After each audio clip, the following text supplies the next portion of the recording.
The world believes that a woman's value in love is measured by how loudly a man claims her. We are taught that if he does not shout your name from the rooftops, if he does not parade you in front of cameras, if he does not stamp his ownership on you for the crowd to applaud, then the love is hollow. We are told that secrecy is always the child of shame. But the world is wrong. Sometimes the most dangerous thing you can do is let the world know what you treasure.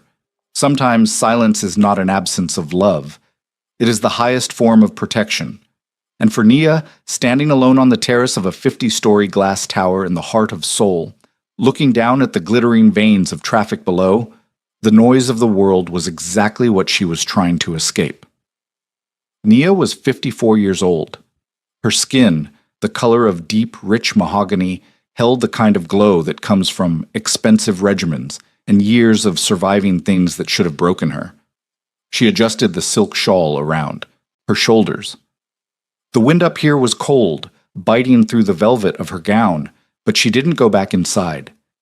Inside the ballroom behind her, the noise was deafening, not the volume of the music, but the volume of the performance. The charity gala for the Hanseong Foundation was the event of the season. Diamonds flashed like aggressive strobe lights. Laughter was sharp, practiced, and predatory. Nia had spent 20 years in rooms like that. She had been the wife of a man who loved the spotlight more than he loved the woman standing in it. She had been the trophy, the exotic beauty on the arm of a powerful American diplomat. She had been chosen, publicly, envied by other women, photographed at galas just like this one. And then, the car ride home, the silence in the limousine, the cold shoulder, the way he would look past her as if she were a mannequin he was putting back in the box until the next event. She had been visible to everyone, yet completely invisible to the one man who mattered. "You look like you're plotting an escape." The voice was low.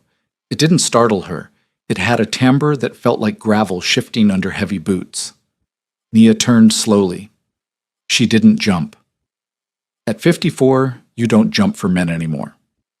Standing in the shadows of the terrace overhang was a man. He was leaning against the stone railing, holding a tumbler of amber liquid that he wasn't drinking. He was Korean, tall, with broad shoulders that strained against the fabric of a tuxedo that cost more than Nia's first house. His hair was thick, swept back, aggressively peppered with silver. He wasn't handsome in the way young idols on billboards were handsome. He was handsome like a cliff face is handsome. Severe, weathered, and dangerous. This was Min Jun, Chairman Min Jun. Nia knew who he was. Everyone knew who he was. He was the head of one of the largest conglomerates in Asia. They called him the Iron Ghost in the tabloids because he was rarely seen smiling, and his business acquisitions were ruthless. He was a man who moved mountains and buried enemies. "I'm not plotting," Nia said, her voice steady. She turned back to the city view. "I'm recovering." Min Jun didn't move closer. He stayed in his shadow. "Recovering from what?" "From the noise," she said. "Smiles that don't reach the eyes exhaust me." For a long moment, there was only the sound of the wind. Most men would have taken that as an invitation to step closer, to invade her space, to offer a cheesy line. Min Jun did not move. "The smiles are the tax we pay," he said finally, "to keep the wolves fed." Nia glanced at him again. She saw something in his posture that she recognized. It wasn't arrogance. It was a bone-deep fatigue. He held his glass not like a drink, but like a weapon he was tired of carrying. "You are the host," Nia pointed out. "Shouldn't you be inside feeding the wolves?" "They have the champagne," he replied. "They don't need me. They need the idea of, me." He took a step forward, the light from the ballroom spilling onto his face. He looked older than his 58 years. There were lines etched around his mouth that spoke of a bitterness swallowed daily. But his eyes, dark, almost black, were clear. They were studying her, but not with lust. He was looking at her with recognition. "I haven't seen you before," he said. It wasn't a question. It was a statement of fact. A man like him knew every piece on the board. "I just moved here 6 months ago, consulting work for the embassy," Nia lied smoothly. It was a half-truth.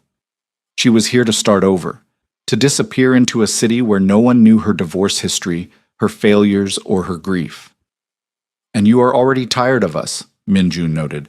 "I am tired of the game, Mr. Chairman, not the city." He swirled the ice in his glass. "The game never ends. You just change players." "I resigned from the league," she said softly. "I'm just a spectator now." He tilted his head. Spectator in velvet. You blend in well." "That's the point. I want to be invisible." Min-jun let out a sound that might have been a laugh, but it was dry as dust. "Invisibility. That is a luxury I cannot afford. It must be nice." "It's lonely," Nia admitted. The truth slipped out before she could catch it. Min-jun froze. The air between them shifted. It grew heavy, charged with a sudden terrified intimacy. In this world of high stakes and plastic smiles, admitting loneliness was like handing someone a loaded gun. He looked at her. Really looked at her. He saw the fine lines around her eyes that matched his own. He saw the way she held her clutch, not as a fashion statement, but as a shield. "Loneliness is safe," Min-jun said, his voice dropping an octave. "Loneliness doesn't betray you. Loneliness doesn't bleed." Nia turned her body fully toward him. She felt a strange pull in her chest. Not the flutter of a crush. She was too old for flutters. It was the heavy thud of an anchor hitting the sea floor. "Is that why you are out here?" she asked. "Because it's safe?" "I am out here," he said, "because if I have to listen to one more person ask me for a favor while pretending to ask about my health, I might throw someone off this balcony." Nia smiled. It was a genuine smile, one that reached her eyes. "Well, I don't need a favor, and I don't care about your health." Min-jun blinked. Then the corner of his mouth twitched. "You don't care if I drop dead right now?" "It would ruin my evening," she shrugged. "The police paperwork would be dreadful." He stared at her for a second, then he did something he hadn't done in years. He laughed. It was a rusty sound, scraping his throat, but it was real. "You are honest," he said. "That is rare." "I'm too old to be anything else," Nia replied. "And he looked at his watch, "am too old to waste time on anything else." He finished his drink in one swallow and set the glass on the stone railing. He looked at her with an intensity that made the breath catch in her throat. This wasn't the look of a predator. It was the look of a drowning man seeing a piece of driftwood. "I have to go back in," he said. "The wolves are waiting." "Good luck," she said. He paused.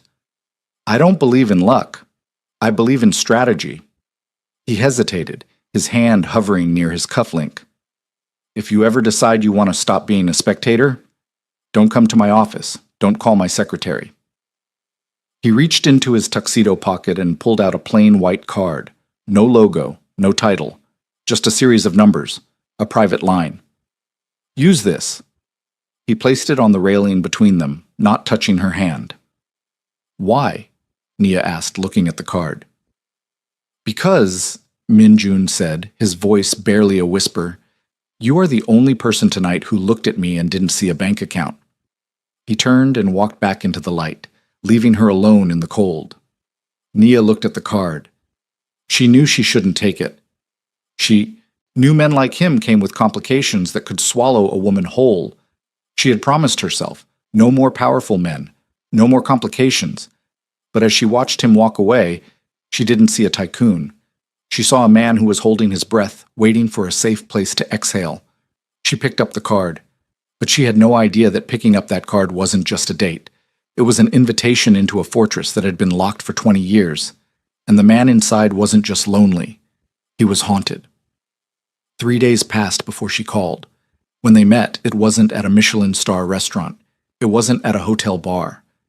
He sent a car for her, a black sedan with tinted windows so dark the world outside ceased to exist. The driver, a massive man with a scar running through his eyebrow, didn't speak. He just drove her to the outskirts of the city, to a private tea house hidden behind high bamboo walls in Seongbuk-dong. The room was small, smelling of cedar and roasted barley. Min-jun was already there, sitting on a floor cushion, his legs folded comfortably, his suit jacket removed. He looked different without the armor of the tuxedo. He looked human, but the air in the room was tight. Nia sat across from him. She wore a simple cream blouse and trousers. She wasn't dressing to impress. She was dressing to negotiate. "I didn't think you would call," Min-jun said, pouring tea into a small ceramic cup. His hands were steady, large and scarred. "I almost didn't," Nia admitted. "My friends, if I had any here, they would tell me to run. They would say men like you are trouble." "They would be right," Min-jun said. He didn't look up from the tea. "I am trouble." Nia frowned. "Then why give me the card?" Min-jun set the teapot down. He looked up, and the bleakness in his eyes hit her like a physical blow. "Because I am selfish," he said. He pushed the cup toward her. 20 years ago, he began, his voice devoid of emotion, there was a woman. Her name was Jiwoo. She was not like you. She was soft. She loved the cameras. She loved being seen with me. She thought my power was a shield that would cover us both. Nia stayed silent. She sensed she was walking on holy ground. "I was arrogant," Min-jun continued. "I thought I could have it all. The empire, the enemies, and the public love story. I put her on display. I let the world know she was my heart." He took a sip of his tea, his eyes focusing on something far away. "My enemies knew they couldn't touch me. I was too insulated, so they touched her." Nia's breath hitched. She saw the way his knuckles turned white around the delicate cup. "A car accident," the police report said. "Brake failure." He looked at Nia, his gaze piercing. "It was not failure. It was a message. They took her to punish me, to show me that anything I love in the light can be destroyed." The silence in the room was suffocating.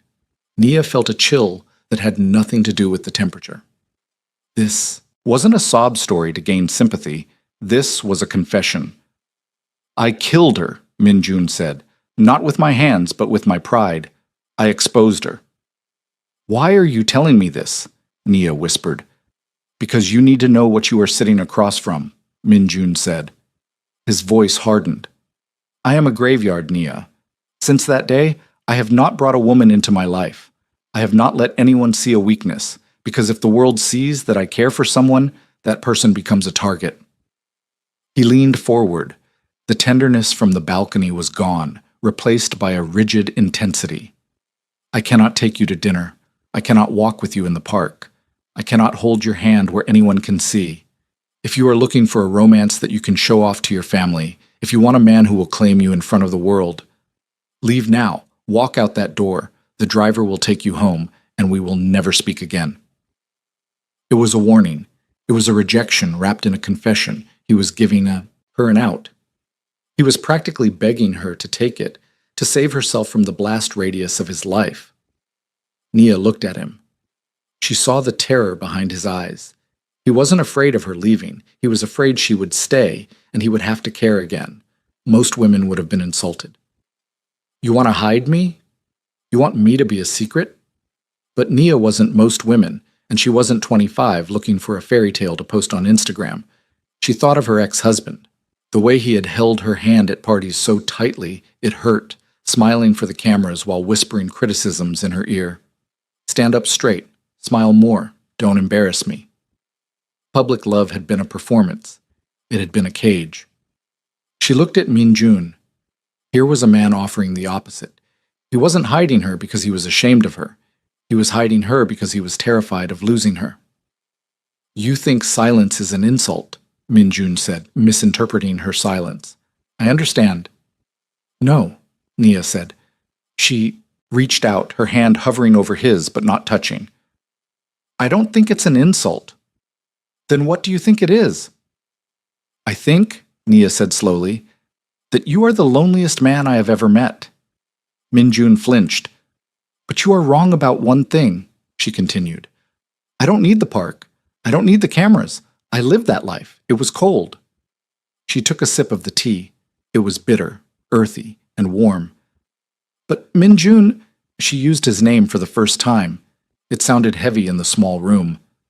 "If I stay, if I agree to this shadow, What happens when the door's closed? Minjun looked at her, confused. I can handle the world not knowing my name, Nia said, her voice trembling slightly. But I cannot handle being invisible to you. I cannot be a secret convenience. She looked him dead in the eye. When we are alone, are you kind? The question hung in the air. It was so simple, so stripped of pretense, that it seemed to disarm him completely. His scary business, mask crumbled.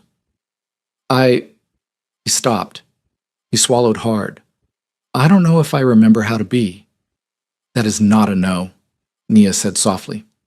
No, he whispered. It is not a no. I need time, Nia said, standing up. She needed to think. She needed to decide if she was brave enough to love a ghost. Take all the time you need, Minjun said. He didn't stand. He couldn't. He looked like a man who had just run a marathon. If you are enjoying this story of mature love and hidden depth, make sure you subscribe, because in the next chapter, the decision Nia makes will change the rules of the game entirely. Nia's apartment in Itaewon was modern, clean, and empty. She sat on her beige sofa, a glass of red wine in her hand, staring at the reflection in the darkened window. 54. At 54, society tells you that you should be grateful for any scraps of attention, that you shouldn't be picky, that a billionaire looking at you is a winning lottery ticket regardless of the terms. But Nia knew better. She opened the drawer of her side table and pulled out an old photo album. She hadn't looked at it in years. She flipped to a photo from 15 years ago. She was stunning, wearing a red dress, smiling radiantly, her arm linked through her ex-husband's. He was handsome, beaming, waving to a crowd. She remembered that night. She remembered that 5 minutes before that photo was taken, he had told her that her laughter was too loud and unrefined. She remembered that later that night, he had gone to sleep in the guest room because he needed space. The photo was a lie. The public adoration was a lie. She closed the album with a snap. She didn't want to be a trophy anymore. She didn't want to be a prop in a man's public image. She thought of Minjun. She thought of the way his hand had shaken when he poured the tea. She thought of the raw, bleeding honesty in his eyes. I am a graveyard. He wasn't offering her a pedestal. He was offering her a bunker. But inside a bunker, you are safe. Inside a bunker, it's just you and the other person, stripped of all the noise. Was she willing to disappear from the world to be fully seen by one man? She stood up and walked to the window. Below, the city lights pulsed. I don't need witnesses, she whispered to the empty room. I need peace. She realized something profound in that moment. The secrecy he offered wasn't a cage. It was a cocoon. It was a space where she wouldn't have to perform. She wouldn't have to be the perfect diplomat's wife. She could just be Nia. She picked up her phone.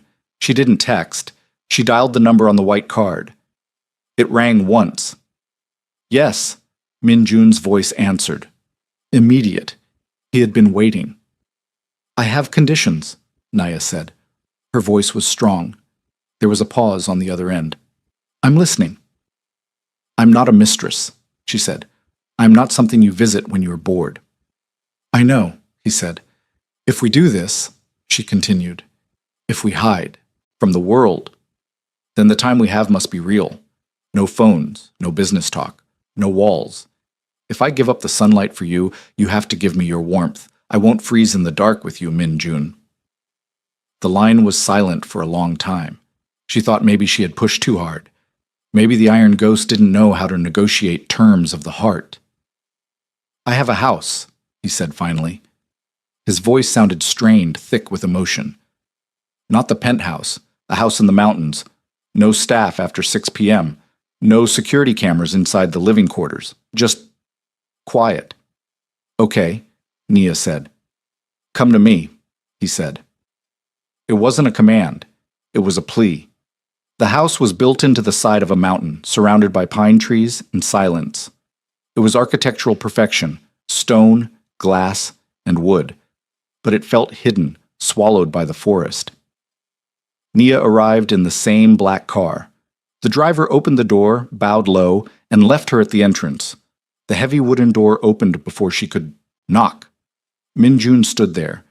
He was wearing a soft gray sweater and dark trousers. He was barefoot. It was such a small detail, but it shattered her. The great chairman Min-jun, the wolf of Seoul, barefoot in his own home. Vulnerable. "You came," he said. He looked like he couldn't quite believe it. "I came," Nia said. She stepped inside. The house was warm. It smelled of wood smoke and garlic. She looked at him, surprised. "Are you cooking?" Min-jun rubbed the back of his neck, looking suddenly boyish. Yes. I do not have chefs here tonight, I told you. No staff." "You cook?" "I lived alone for a long time before I was rich," he said. "Come." He led her into the kitchen. It was sleek and modern, but there was a pot bubbling on the stove. He had made a simple stew. There were side dishes laid out on the island. Not a banquet, a meal. "I didn't know what you liked," he said, gesturing to the food, "so I made something comfort." Nia walked over to the island. She touched the edge of the counter. "Min-jun," she said. He looked at her. "This is better," she said. "Better than what?" "Better than the gala, better than the Michelin stars." She looked at him, and the tension in his shoulders finally dropped. "We have an agreement then," he said, his voice soft. "Outside these walls we are strangers. I will walk past you in the street. I will not acknowledge you at parties. I will protect you with my distance." "Yes," Nia said, "that is the agreement." But in here, Min-jun stepped closer. He entered her personal space, and the heat radiating from him was palpable. "In here, I am not the chairman. I am just a man who is terrified that this is a dream." He reached out. His hand trembled slightly as he brushed his knuckles against her cheek. His skin was rough, warm, and real. Nia leaned into his touch. She closed her eyes. For the first time in 20 years, she didn't feel like she was performing. She didn't feel like she had to suck in her stomach or tilt her head to the right angle. She just felt held. "You are not a dream," she whispered. Min-jun let out a breath that sounded like a sob. He leaned his forehead against hers. "Thank you," he whispered, "for choosing the dark." "It's not dark," Nia said, opening her eyes to look at him. "It's just ours." He kissed her then. It wasn't the hungry, devouring kiss of a young man. It was slow. It was deep. It was a kiss that tasted of gratitude and relief. It was the kiss of two people who had survived the war and finally found a place to lay down their weapons. Outside, the wind howled through the Korean pines. The world was cold. The world was dangerous. The paparazzi were hunting for scandals, and the business rivals were sharpening their knives. But inside the house on the mountain, the fire was lit. The stew was warm. And for the first time in a very long time, neither of them was alone. They had hidden themselves from the world, yes. But in doing so, they had found the only place where they could truly be seen.